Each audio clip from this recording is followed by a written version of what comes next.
Well, hello. It is I, Steffi Pie, Steffi Poo. We're gonna do chapter 3 tonight, Soul on Earth, by Ruth Schwartz. A guide to living, wait,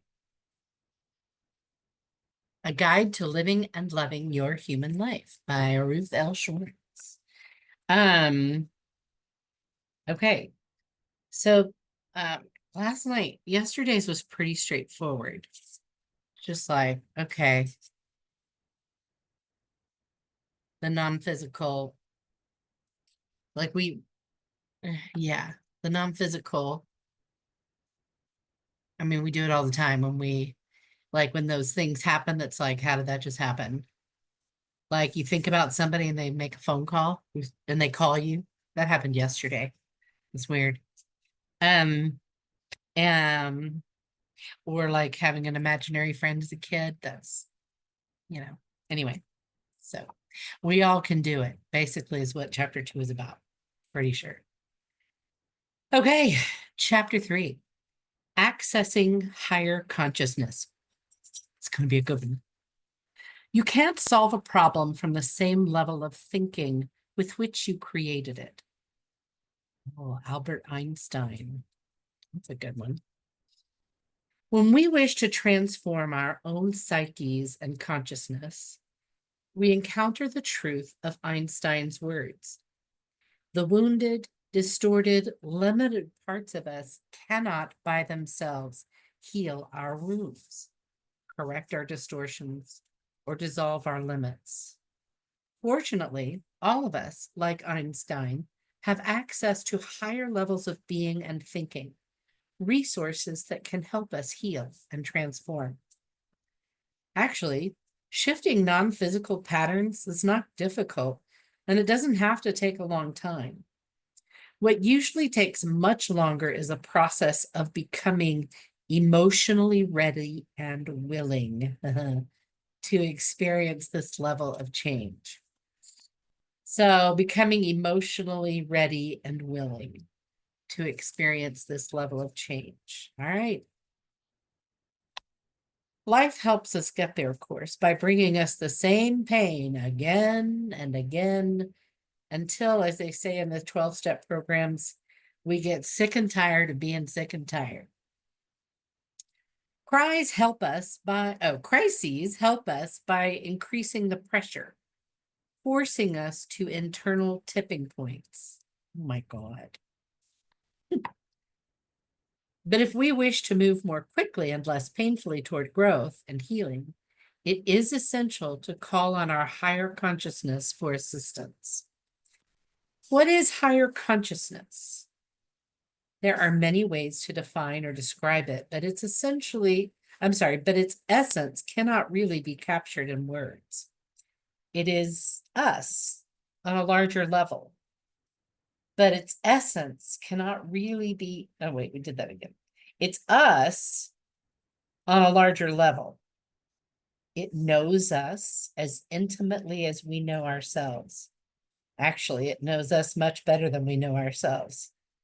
It is also larger than us in the sense that it is not limited or scarred by the wounds and distortions that scar and limit us.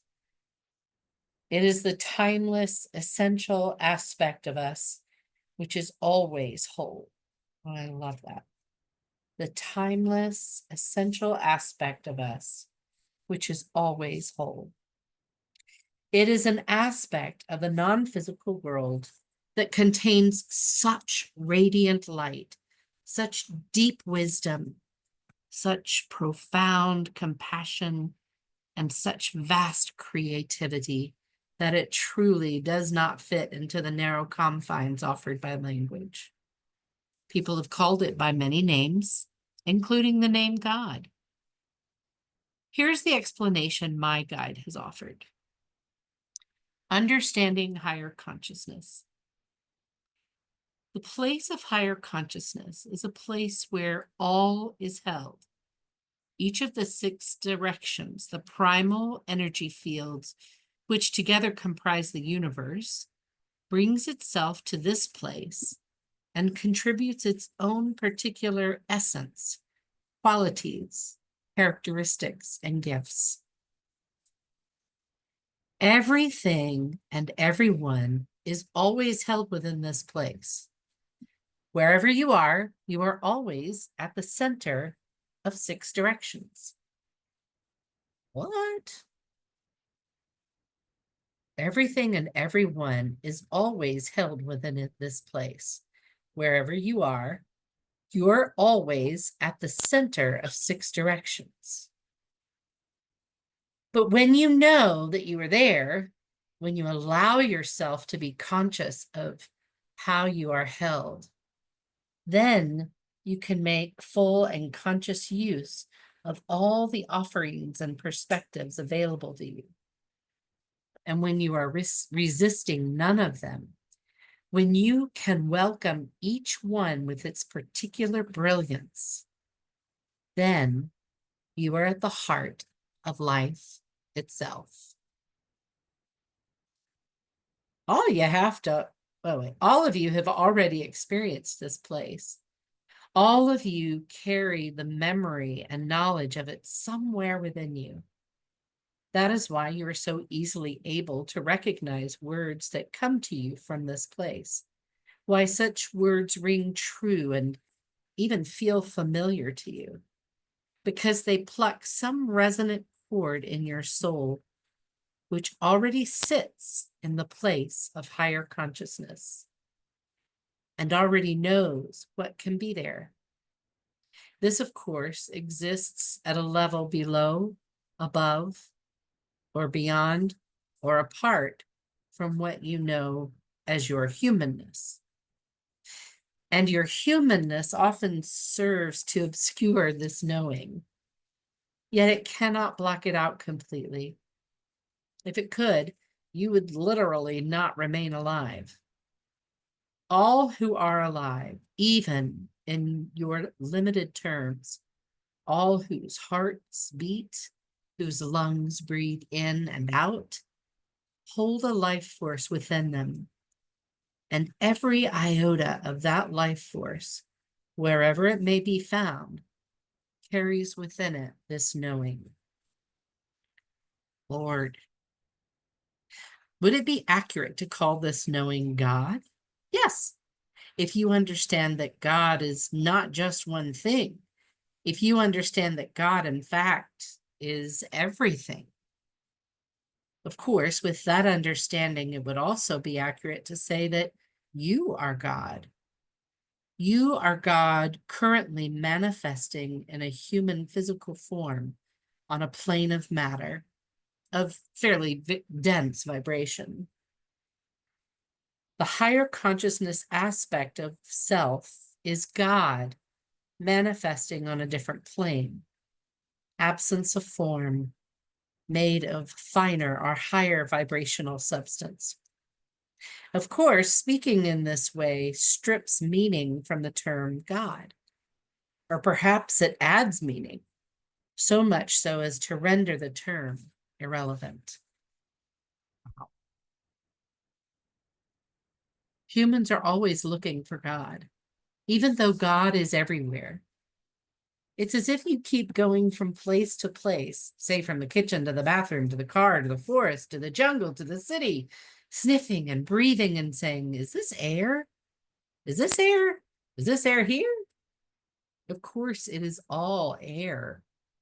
Though it is also true that the air in the forest or jungle might be clearer or purer, might smell sweeter than the air in the city or in your bathroom. That which you seek is everywhere, though it is easier for you to recognize it and to contact it in some places, ways, forms than in others.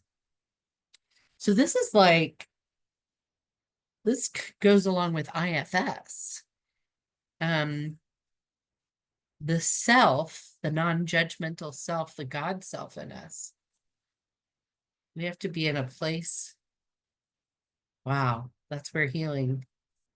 Oh, it's all coming together.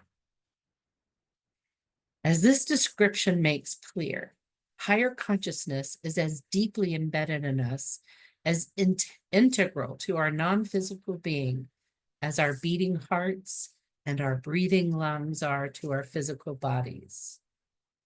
Wow. So from one perspective, it is only a tiny step, although to our human selves, it may seem like a giant leap. To be able to make deliberate, conscious, regular contact with this aspect of our being. In fact, once you've developed the necessary muscles, it is possible to contact higher levels of consciousness as quickly and easily as you might text or call a friend.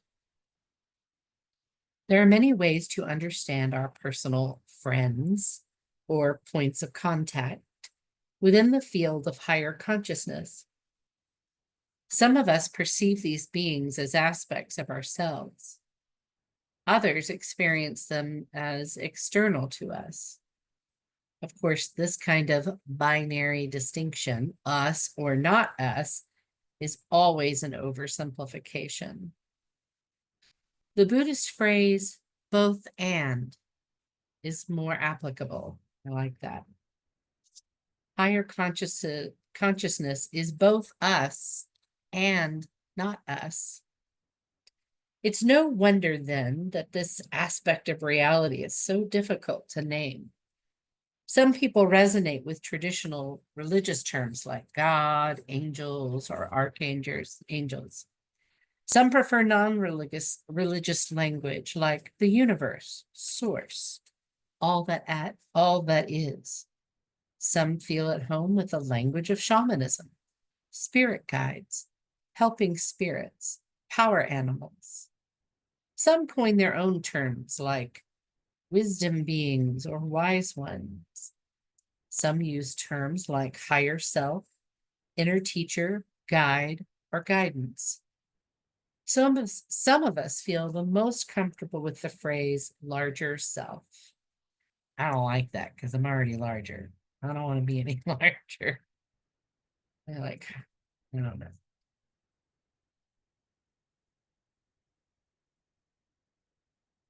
Our animals, that's probably good. Spirit guides. I like spirit guides. Anyway. Personally, I like all of these terms, although none of them feels exactly right or complete to me. Language is shorthand. It cannot fully encompass reality, but gives us ways of pointing toward it. So, to keep things simple, I most often use the term guide and inner teacher in this book. However you understand and experience this level of guidance, it is available to support and help you. The most important ingredients for establishing a connection are your willingness and your intention. Okay, highlighting that. The most important ingredients for establishing connection are your willingness and your intention. If you are willing to make contact with a wise, completely compassionate aspect of yourself or of consciousness and set an intention to do so, it will happen. No particular process or ritual is required.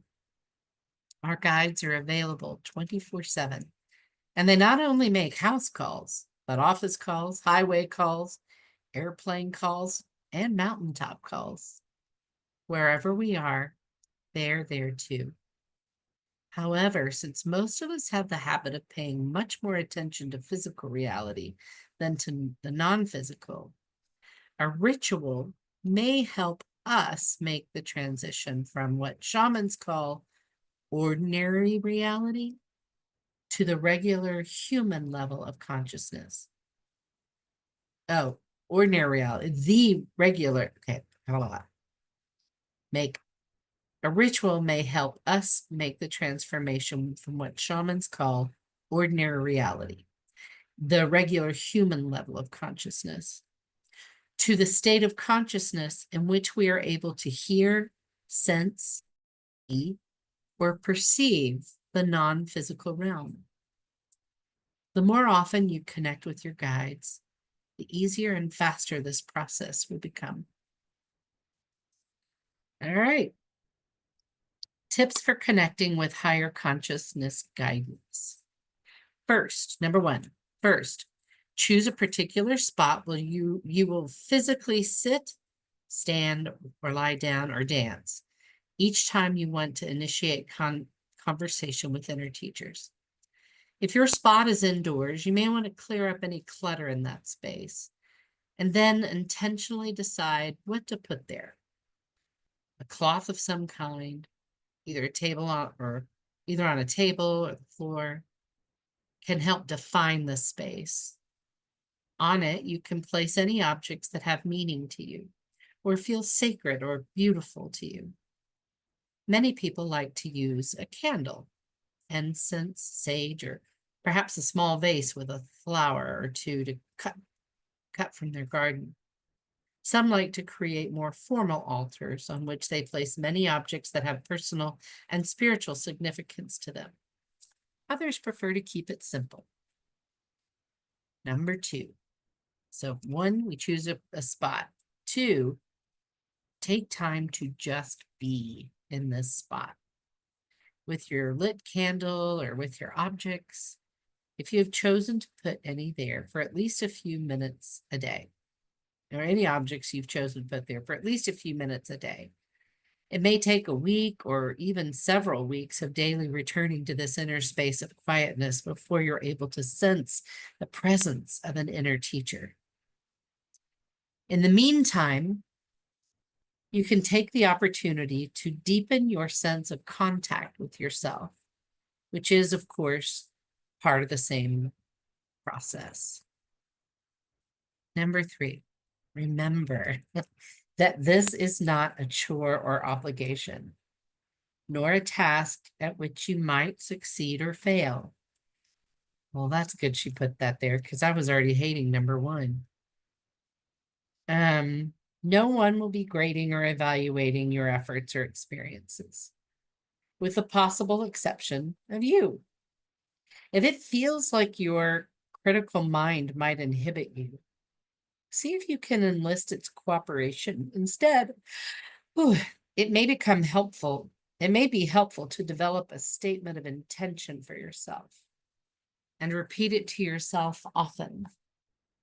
You can even incorporate the critical part of your mind into that statement. Here's an example. I intend to connect with my larger self or with sources of wise, compassionate guidance. And I invite all the parts of my being to participate in this process.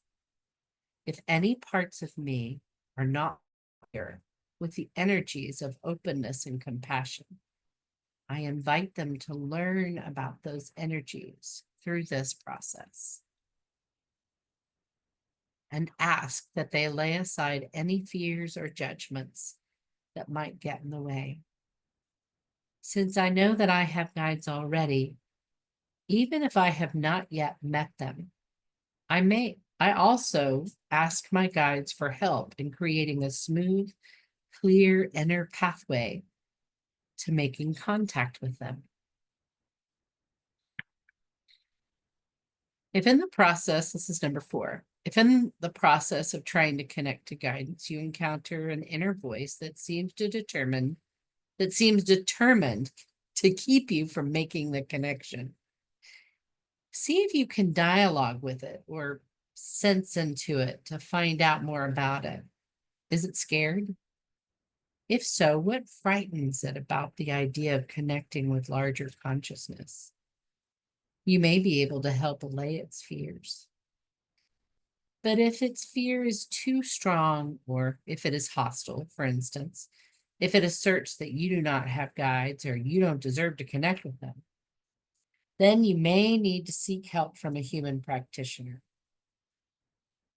See Chapter 17, The Role of Human Support. There are many people who can assist you with this, so don't worry and don't give up. Everyone can access higher consciousness. You may just need some healing or clearing work to get you ready. Number 5. Remember that you are seeking to connect with inner teachers or guides who hold a higher consciousness field of energy. In other words, beings who are completely wise and compassionate and who have no requirements, needs, or agendas. You are not issuing a general invitation for any and all non-physical beings. This isn't like playing with a Ouija board, which, by the way, is not a good idea at all. You'd be unlikely to seek deep healing or guidance from any random stranger in the physical world. And it makes more sense to do that in the non-physical world.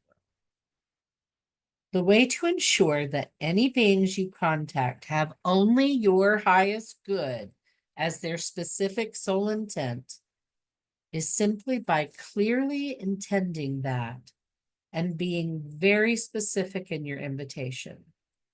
Intention is an extremely powerful tool. So that's really important right here. The way to ensure that any beings you contact have only your highest good as their sole intent is simply by clearly intending that and being very specific in your invitation. Intention is an extremely powerful tool. Number 6, it is helpful to remember that guidance can come in many forms. Some people like to start by quieting their minds, writing down a question, and then writing whatever comes to their minds as a response. The book, Writing Down Your Soul, How to Activate and Listen to the Extraordinary Voice Within by Janet Conner, offers a detailed and inspirational description of the author's work with this method. Yet some people prefer to simply listen within rather than write. Some like complete quiet. Others prefer to have music playing. Some like to sit. Some prefer to lie down, stand up, dance, or use yoga postures. Some like to connect with their guides while lying in bed or sitting at their kitchen table. Others prefer to be outside, perhaps under a tree or next to a flowing stream. If it's cold outside, or if you live in a city, you can simply imagine yourself next to a tree or stream. I like that one. It's generally best to connect to guidance with a specific question or intention in mind. This helps to focus your mind and also lets your guides know how they can best help you. This is number 7, by the way. It's best to connect to guidance with a specific question or intention in mind. This helps to focus your mind and also lets your guides know how they can best help you. If you haven't yet met your guides, your intention might be something like this. I intend, desire, choose, and decide to meet my guides now. I invite them to take any form which allows me to perceive them, and I ask for their help in allowing me to recognize and interact with them. Number 8, remember that as a human being, you have free will, and you will continue to have it even after developing relationships with inner teachers. A higher consciousness guide will never insist that you do anything, prevent you from doing anything, or get angry or offended if you didn't follow his, her, their advice. If you sense a presence or hear a voice that is demanding, harsh, or judgmental, it isn't a higher conscious guide.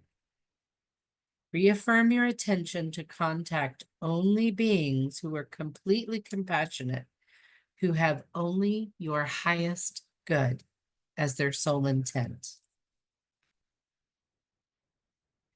Yeah.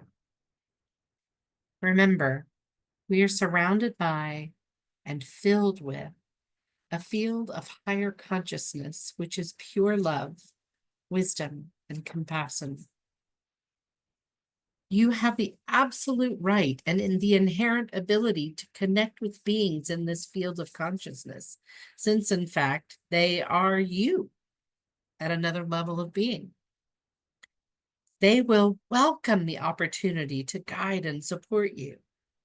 They have no agenda of their own and will require nothing from you. This might be starting to sound like an infomercial. Wide Center guides are waiting for you. Call now. But in fact, it's really true. They are, and you can.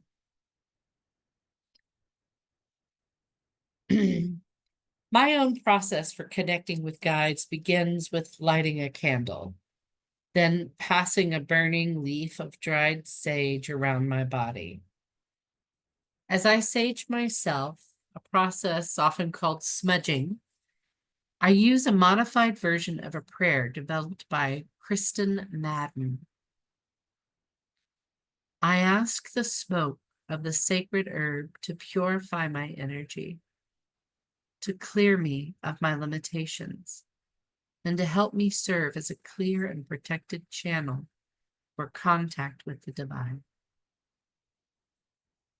Next, I use a practice given to me many years ago during a shamanic journey. As I drum or rattle in each of the 6 directions, I honor and call in the qualities and gifts of that direction as I have come to understand them. Across many time periods and cultures, people have honored the directions, sometimes 6, sometimes 4, 5, 7, or 10, as a way of honoring all that is. Different cultures and traditions have different understandings of the particular medicine of each directions. What follows is the wording that came to me from my guides. A little water break.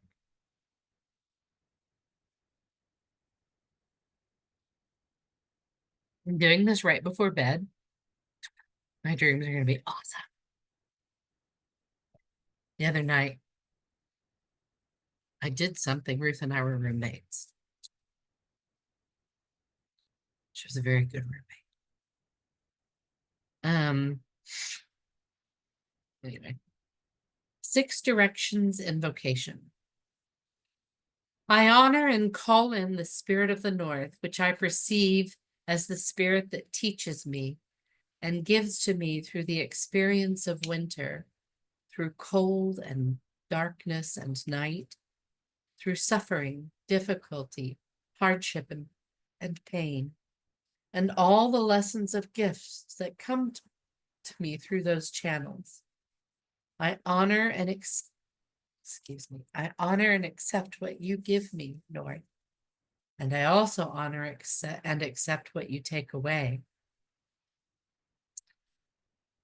I honor and call in the spirit of the East, which I perceive as the spirit that teaches me and gives to me through the experience of spring, through sunrise, morning, new beginnings, hope, potential, and possibility, the tenderness of new green shoots unfurling, and all of the lessons and gifts that come to me through those channels. I honor and accept what you give me, East, and I also honor and accept what you take away. I honor and call in the spirit of the South, which I perceive as the spirit that teaches me and gives to me through the experience of summer, through ease and plenty, joy and abundance, warm midday sunshine, fullness and blossoming, the times when everything happened so much more smoothly and easily than I could even have imagined, and all of the lessons and gifts that come to me through those channels. I honor and accept what you give me. I honor and accept what you give me, South. And I also honor and accept that which you take away. I honor and call in the spirit of the West, which I perceive as the spirit that teaches me and gives to me through the experience of autumn, through the late afternoon, through sunset, through times of closure and completion, the natural termination of cycles, times of harvest, maturation, ripening and decay, and all of the lessons and gifts that come to me through those channels.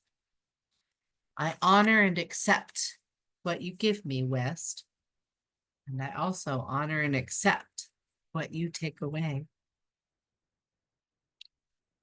I honor and call in the spirit of below, which I perceive as the spirit that teaches me and gives to me through the experience of physical life and the physical earth, the gifts of time and space, limits and form, physical embodiment, hunger and fullness, sickness and well-being, limits and form, vitality and mortality, and all the lessons and gifts that come to me through those channels. I honor and accept what you give me, direction of below, and I also honor and accept what you take away.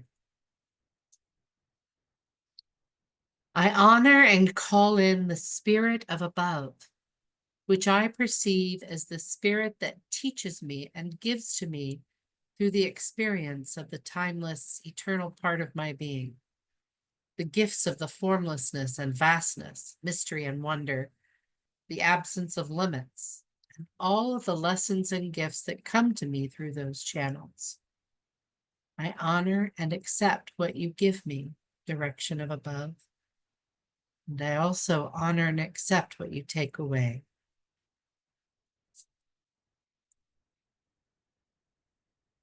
And lastly, I honor myself as the perceiver of all 6 directions. And I remember that no matter where I go, no matter what is happening inside me or outside of me, I am always at the center of the 6 directions, always being held and supported by north, east, south, west, below, and above. This prayer leaves me feeling both more grounded and more expansive, because it reminds me of my commitment to honoring and accepting all of the gifts and lessons that come to me, no matter what forms they take. It helps me release resistance and open myself to all of the many ways the divine can work in my life. The version above is the long form, which I use before teaching, working with clients, speaking to my guide, or engaging in a healing process of my own. When the long form isn't practical, I can do a brief version in my head, simply touching in with each direction and feeling myself at the center of all 6. This has proven very helpful when I'm in the midst of a difficult conversation or emotion. In just a few seconds, it reconnects me with the vast resources of strength, wisdom, and clarity. There are many different versions of prayers to invoke and honor the directions. If you look online or in books, you may find one that particularly resonates with you. Of course, you can use mine. However, in my experience, it's even more effective to create your own prayers and invocations based on your own needs, experiences, and perceptions. As you get to know your inner teachers, or as you get to better know yourself, you can sense the wording that fits best for your process and intentions, and create a ritual which is both effective and individual. And that's the end of chapter 3. I have to say, as she was going through her prayer, the hard part for me was always, and I also honor and accept what you take away. That scared me a little bit. I don't know if that did anybody else. Um, Lastly, I honor myself as the perceiver of the six directions. And I remember that no matter where I go, no matter what is happening inside me or outside of me, I am always at the center of the six directions, always being held and supported by north, east, south, west, below, and above. I love that. Always being held and supported. That's pretty cool. All right. Till next time. Bye.